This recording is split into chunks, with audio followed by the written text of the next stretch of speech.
Welcome back, everyone, to another episode of the Inside Line podcast, helping business leaders in the winter outdoor business space find their edge. And if you're new here, welcome. The Inside Line podcast is a production of the Snow Sports Industries of America, an organization dedicated to growth, opportunity, and longevity of the winter outdoor industry, led by my esteemed co-host, Nick Sargent. Welcome, Nick. Welcome. It's good to be back. This is going to be a good one. It is, and we're rounding up. This is literally the last episode of season 1. I just want to thank everybody who's tuned in and shared our episodes. This has been very fun to do and a big effort, and we're just super appreciative of our audience. So we're very excited to introduce an incredible guest today. I'd like to welcome Hannah Berman of Aspen One. Welcome to the show, Hannah. It's great to have you. Thanks so much for having me. It's good to be here. This was an easy one. Hard to get on Hannah's calendar, but an easy one. We were Hannah and I were at an event a few weeks ago, the Outdoor Diversity Alliance group in Denver, and it was just a special day of long days of meetings and a lot of great conversation around diversity. And I was really impressed on what Hannah has been up to and involved with Aspen and then the company Aspen One. And clearly you think of Aspen as the glitz, the glam, the jets, the champagne, the skiing. But Aspen is so much more than that. So I thought it was really a must have to get you on this season to round it out. So thank you for joining us. Definitely. And I mean, I think you're exactly right. People think of Aspen and they think of the glitz and the glamour and, ladies and tight pants popping champagne from the mountaintops. And they forget that there's a whole community behind that. And that we're also a county that has some of the highest inequity of any county in Colorado. And because we're the largest employer in our valley, how do we honor that? How do we make sure that people from all parts of our community are on our mountains? That's great. Yeah, I mean, again, hitting the nail on the head. That's perhaps what people think of Aspen, but, there's so much more behind the curtain. That's where, I really wanted to get Hannah on and really kind of dig in on a few key topics. And I just want to say, this is a perfect kind of closer to the season, because what we really try to carry through as a theme is when we all work together. So if it's retailers, brands, or the trade, if you will, as well as resorts and on snow areas in general, some of them aren't resorts. Some of them are just like backyard ski hills that are super important to the ecosystem. When we all come together, share ideas, and work together, we can actually accomplish a ton together. So having you on to be able to explain what you've built and how it's really creating expansion in many ways for Aspen and your awesome mountains there, that's exactly a perfect way to close the show. So I guess with that, I would love to kind of have you just explain, what is Aspen One? What was the genesis of it? What made you excited to be there? Yeah. So Aspen was founded, like many other ski areas, by the 10th Mountain Division, and they'd come back from fighting fascism abroad, and they came to these mountains, and they came to Aspen and to Vail and to other places in Colorado near Camp Hale and started ski schools and ski hills. And I think that's still really baked into our DNA and how we think about the world, that we're a business that operates on public lands. And because of that, we should look more like America, even though the ski industry is not historically known for reflecting all parts of America. And because we had these roots of 10th Mountain Division soldiers fighting for their values and for justice abroad in communities that they barely knew, that we really ought to carry those values on today and how we treat our local community, how we are a part of our local community. I love the way that you've tied in the history of, your mountains and the ski area and really how they frame the community to the way that you want to show up going forward in terms of mirroring the diversity that comprises America today. And that's really no easy feat. And we have a lot to hand to you in terms of respect, because obviously this has been a pretty challenging climate to operate a non-snow area through. how has your organization like held up the values that you just described, like as you're continuing to operate and evolve and modernize today?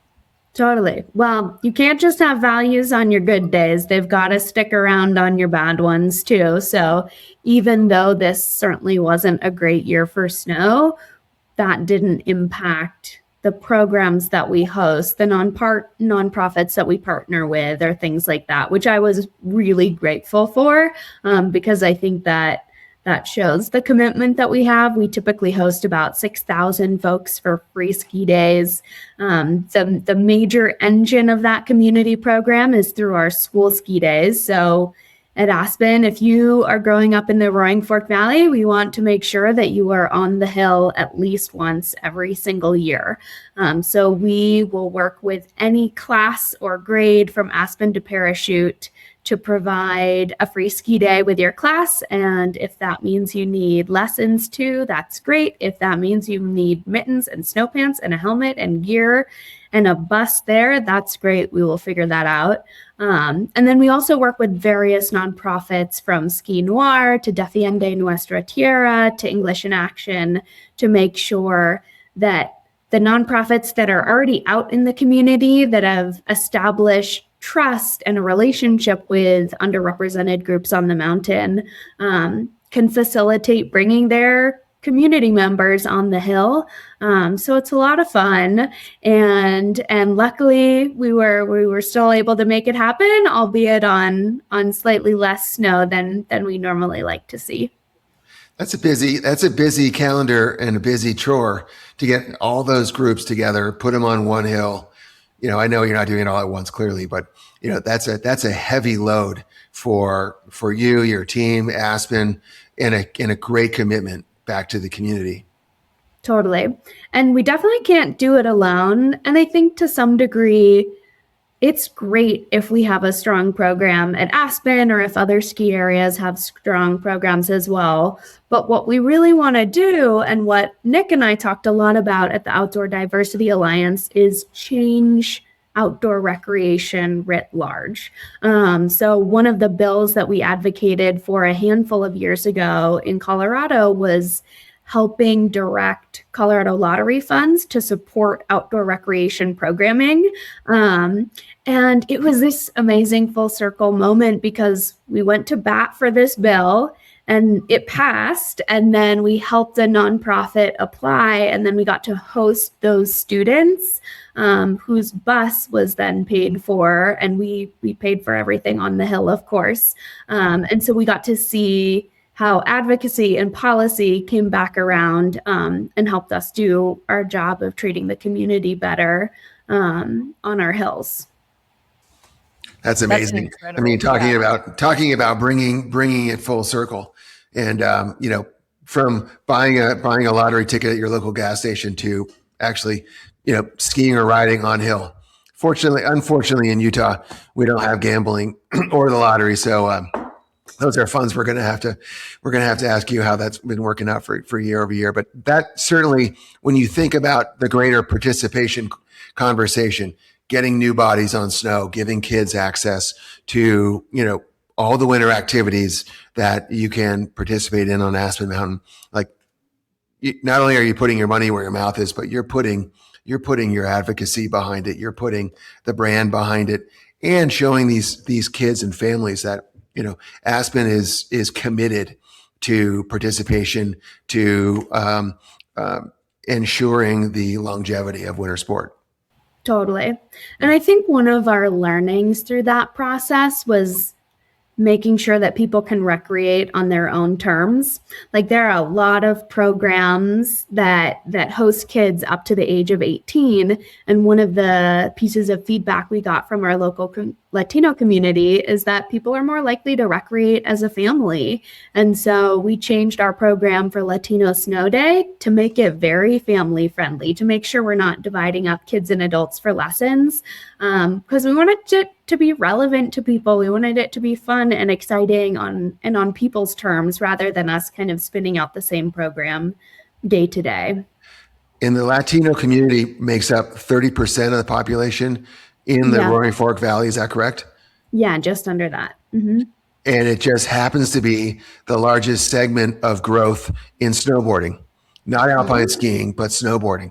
So certainly there are a lot of key connection points there, and giving access to people to come in and participate. But I do love the fact that it doesn't have to be on Aspen's terms. It doesn't have to be on anyone's terms, but the individual or the family. And, here at SIA, we have as many people that sled, snowshoe, uphill, side country, fat tire bike, winter running.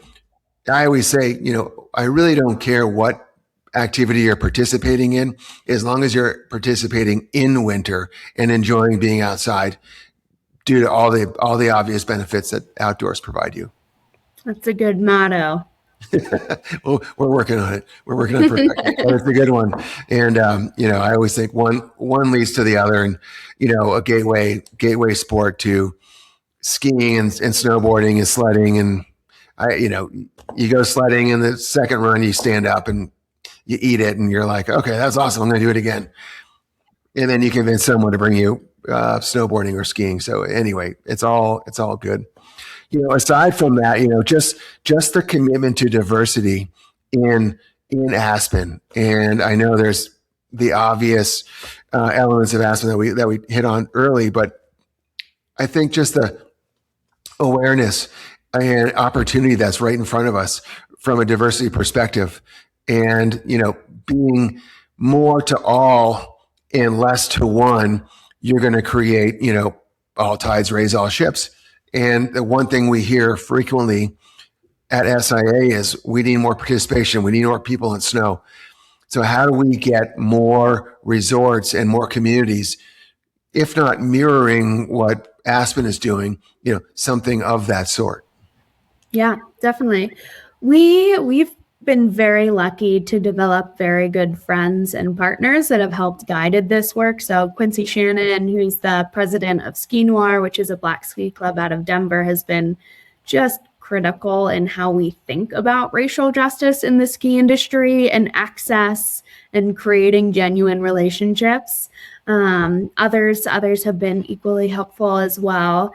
And one of the things that he told me that has always really stuck is that we need to see ourselves on your mountain.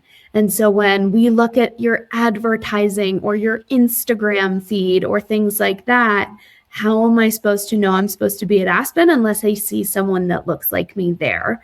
And when we host Culture Shifters in partnership with Burton, one of the things that came out of that event was that someone was talking about how they always pull their face mask down in the lift line to be like, hey, I'm of color. I want people to see this.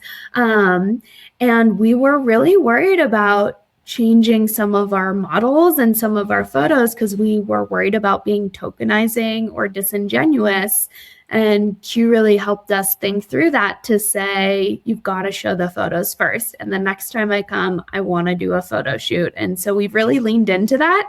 And we're honest about it. In one of the photos we have, we say, hey, this isn't exactly reflective of what Aspen looks like today, but this is the direction we're committed to and that we're heading. So I think it's about what your photos look like, what marketing channels and what colleges or ski clubs or magazines you're marketing in, and really leaning into an expanded audience that the ski industry hasn't historically touched. Yeah, absolutely. And that is an area that the winter sport and, industry needs to take a step forward, needs to stop looking behind and start looking forward of that opportunity that really is it's right in front of you, and it doesn't take much. But again, people want to see people of color, people similar. They want to ski and ride, and they want to feel like they're a part of something. And that's, again, that's part of being inclusive and putting that best foot forward. And certainly Shapeshifters has been a great event for you guys. And it's a great event for Burton as well. Totally. And the other thing that we've learned is that it's a two-way street. It's not just about us bringing Ski Noir to Snowmass. Q hosted our C-suite in Denver, and they toured our C-suite around 5 points. Awesome. And said, look, you showed us your neighborhood. It's time for us to show you ours. And I think that's been a really important piece of our relationship and our work continuing for the years to come. So another area where you guys are absolutely crushing it is with climate and climate advocacy.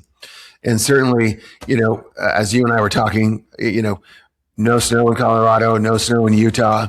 It really stings our industry when the top 2 leading states have extremely dismal winters. And it really reminds us that climate is happening. It is a thing. This is not just a once in an 80-year phenomenon. It's happening with all of these storms, whether they're summer storms or winter storms, all over the world, all over the U.S. But to have 2 prominent states with no snow really is devastating. Yeah, I think this year really hit home for people that climate impacts our industry, but also our way of life. And Aspen's a place that's lost a month of winter since 1980. And we used to think like, shorter winters, that might be the thing that gets us. But we're increasingly concerned about the impacts that wildfires are having in the West. We saw a ski area having to turn on its snowmaking in the summertime a few years back in California to fight a wildfire on their mountain. And we've been impacted by wildfires that hit the highway, so not exactly in our neck of the woods, but it impacted our ability to get drive-to customers in the summertime. And so it's got impacts year-round, and we see it on a day-to-day basis. Is there anything that your mountains are doing to plan ahead for an even shorter winter? I mean, I hate to sound like that, but losing a month of winter, it's a clear way to put it, and it feels like we need to continue to maybe almost be planning ahead for more of that. Like, what's your thought on that? Yeah, we have 2 lanes. One is just pure mitigation. So we're actually very lucky at Aspen that we've been able to invest quite a lot in things that will offset those impacts. So we have increased our snowmaking capacity. We were able to develop the Heroes terrain, which is high alpine, north-facing, incredible bumps that folks should try out. But part of the reason we did that is because that's the kind of terrain that will keep a high quality experience, even if the weather gets a little bit warmer. We also partner with our local wildfire collaborative to help ensure that we're reducing risk, not just for our mountains, but for our homes and our employee housing and our schools and our community at large.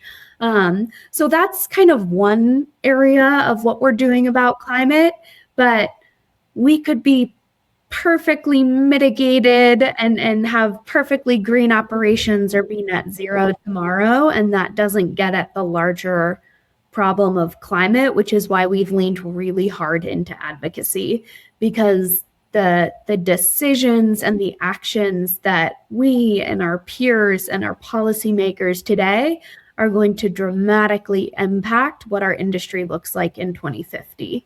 And the more we can influence folks in decision-making roles to advance climate action through electrification policies or clean energy, the better that future will look. And it's an all-in approach. You just can't put your big toe in and say, we're testing the waters, we're going to see what happens. You've got to be all in. It's a full-on commitment from the resort, the manufacturer, the retailer, an all industry approach. And that's just to get the world thinking about, we want to have snow back. That's not a guarantee. But if we're all doing the right things, we have a much better chance to lower those days that might be on the chopping block, and decreasing our winter to actually just holding firm. And to do exactly what Nick just said, we have this amazing sport where people show up rain or shine. They bring friends, they spend money. It's intergenerational. They talk about it on social media. And those are all of the behaviors that we need people to do to be citizens on climate. We need them to show up and vote or protest. We need them to spend money at nonprofits or on political candidates. We need them to bring their friends to vote as part of the outdoor state. And so one of the things we want to do, and organizations like Protect Our Winters are working on, is harness the power of the outdoor rec community to be a reckoning force on climate and protecting public lands. One thing I want to just take a step back, and I want the audience to acknowledge this. We've had a lot of great business leaders on this show. You really have like this role of almost like a politician. You're, supporting policy and advocacy, and you're really looking at like the community cradle that holds your mountains, right? And you're kind of building out from there, and you're being very proactive in terms of how you use your business voice. And I really think that that's something that I would love to have you talk a little bit about how you found that path in your career so that other business leaders might hear how to develop that within their own organizations. Because I'm very inspired, and I haven't met somebody quite like you that works within the confines, if you will, of a large organization like this, yet is able to keep this focus and like use the company as a vehicle for positive change. Definitely. This was in all thanks to Auden Schendler, who was the head of Aspen Sustainability for a long time. And one of the things that made him realize that was the way we should be going about climate action is he had been doing Herculean efficiency projects and throwing up solar panels and picking up trash on the side of the highway. And our carbon footprint kept going up because our utility bought into a coal-fired power plant. And that was one of his light bulb moments to say, oh, wait, it's a lot bigger than us. And so he found 2 women to run for the Holy Cross Energy Board. They were the first 2 women to ever run and get elected. And they both supported climate investments. And Holy Cross, as board members, transitioned to be climate candidates. Holy Cross transition from having 7% clean energy to being committed to 100% clean energy by 2030. That impacts us, but that's also our wider community. That's the power grid that Vail is on. And that's for us what we're trying to get at. The other interesting thing about advocacy is it is completely free. Like you can spend all the money you want on solar panels and on being a good environmental steward locally. We do that too. But that doesn't change the system in the same way that writing an op-ed from your CEO to your community or in your local paper will do. And I think people also care. I was talking to our CEO who had written an op-ed about some of the threats to environmental policy. And he said when he emailed that to employees, it was one of the emails where he said that was an email that got some of the most responses he's ever received. And I think it's because employees care about that, and employees can help pressure or create, incentive or inspiration for their leaders to talk about these things and use their platform to talk about these things. People like that, even though trolls on the internet will tell you otherwise. I think people really do like when you stick with your values.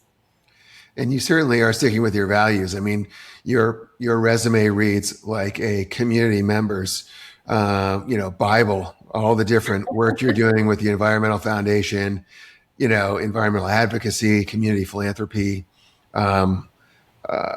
Basalt, Town Council, your role with Aspen One. Like you are not just living it, you're doing it. And there's definitely a lot to drink the Kool-Aid. You've got the Kool-Aid. You got a straw in each mug. Yeah. But you're doing it. You're not just sitting on the sidelines, pointing and shooting. You're actually rolling your sleeves up and doing it. And there's a lot to be said about that, which I think is really cool. Thank you for Thank that. you.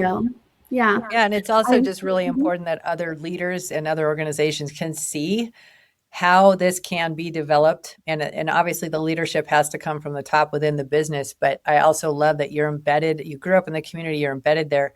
Let's also take another step here. You were both at the Outdoor Diversity Alliance. And it sounds to me like you got a little bit, if you didn't already, your vision maybe had a little bit of like bionic energy put into it when you were there. And you started to talk at the beginning of the show around how you're hoping to bring this to outdoor active lifestyle on a larger level. So I would love for both of you to kind of chime in on like what made you connect there. I definitely want to give a shout out to that awesome organization. And we'll definitely have all the information to how to join it and the link in the show notes. But if you could both kind of talk about like what you were inspired by there, what you connected on, and what the bigger vision might be, and how winter outdoor might play a key role. I mean, I'll jump in. I was asked to attend the event. It wasn't on my calendar. SIA has been involved in diversity and equity and inclusion for a number of years, and we've seen it. We've seen the enthusiasm kind of die down, and people are cutting their DEI initiatives out of their budgets, and we've maintained ours because I've always thought it was and is the gateway for the future for participation, for outdoor, for winter. And so Ashley Laporte from Burton invited me, and I really wanted to be there, and I really wanted to listen and just be a fly in the wall. Well, if you know me, that's a hard thing for me to do. So I rolled my sleeves up and got right in, and just was really motivated by the passion in the room, the level of conversation, and the level of leaders within the industry. And that's how I met Hannah. And I was just really moved by how easy the action is, but how difficult the initiative is.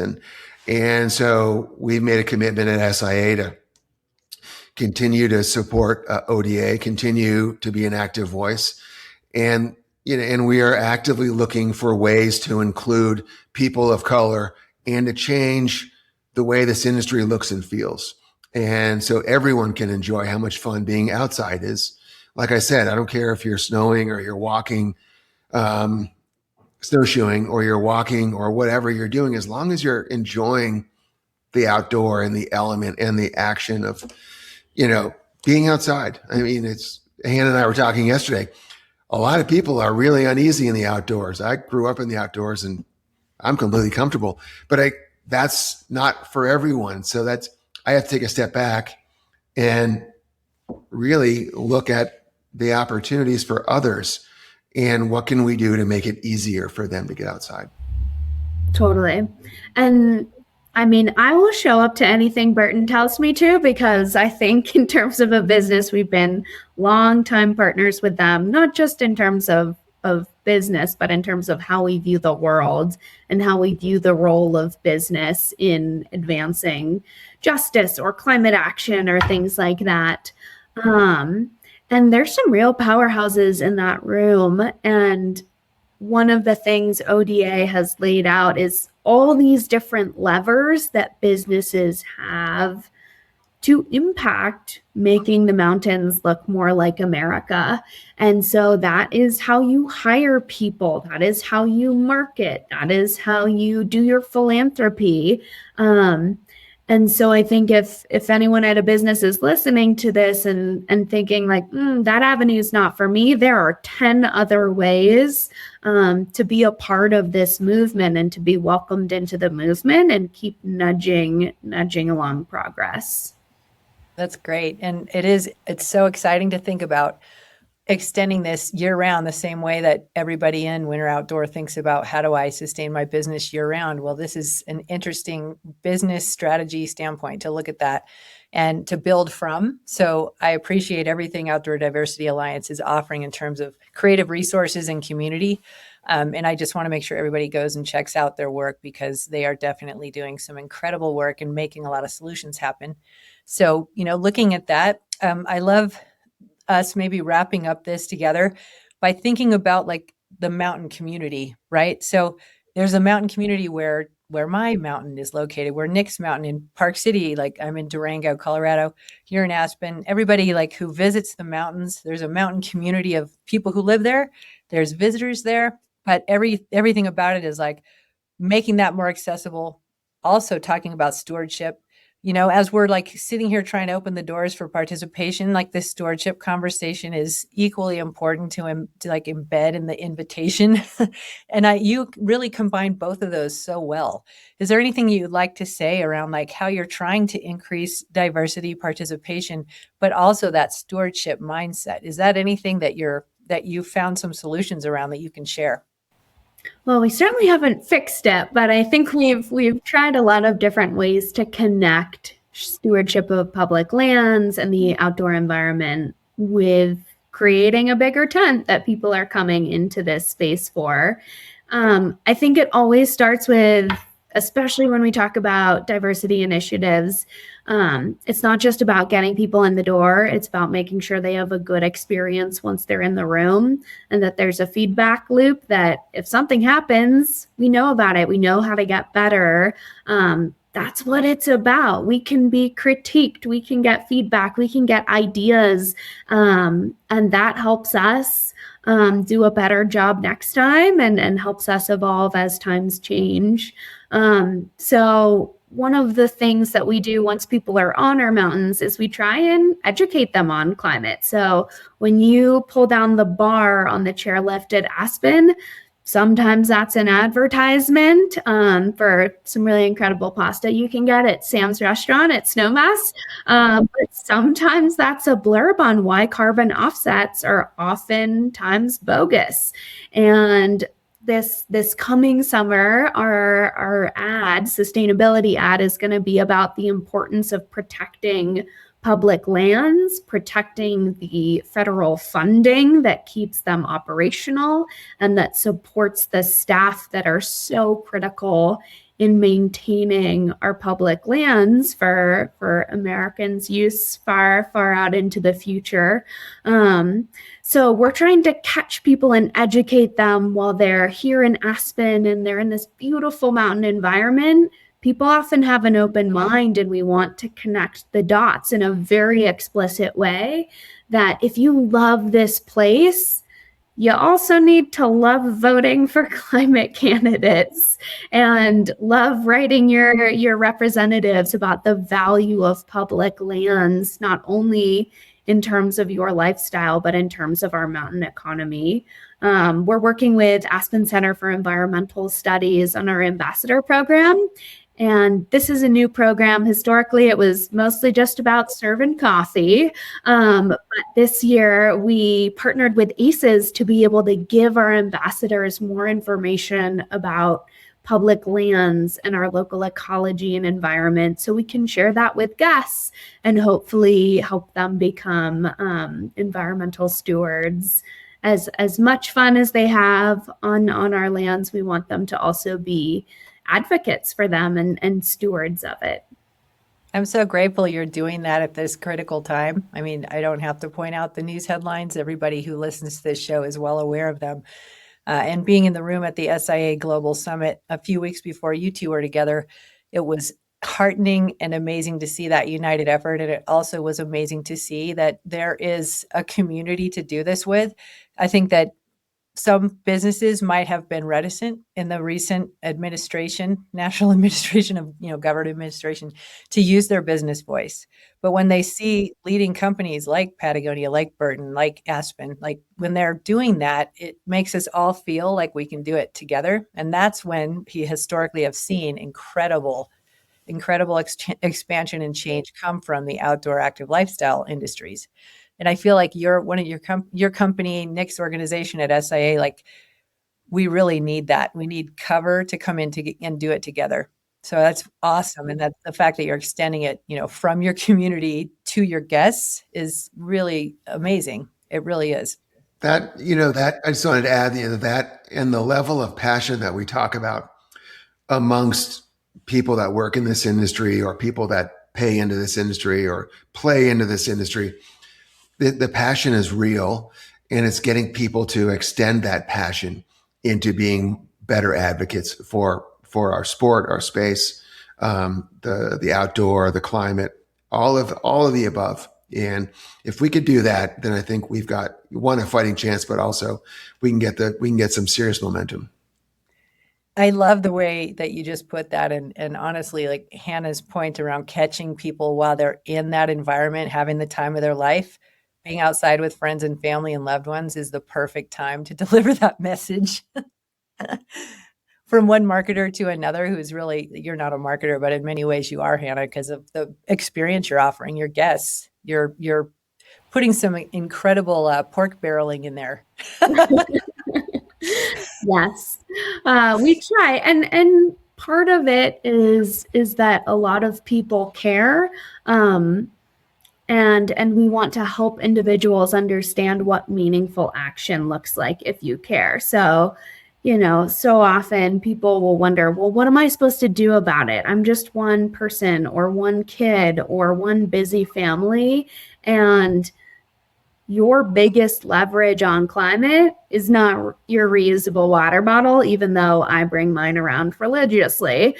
Your biggest leverage on climate is getting involved in your community. Maybe join a board, maybe run for your town council, vote, leverage your influence as an individual to impact the system. And that's one message we're trying to get out and trying to help that resonate with guests and employees in our community.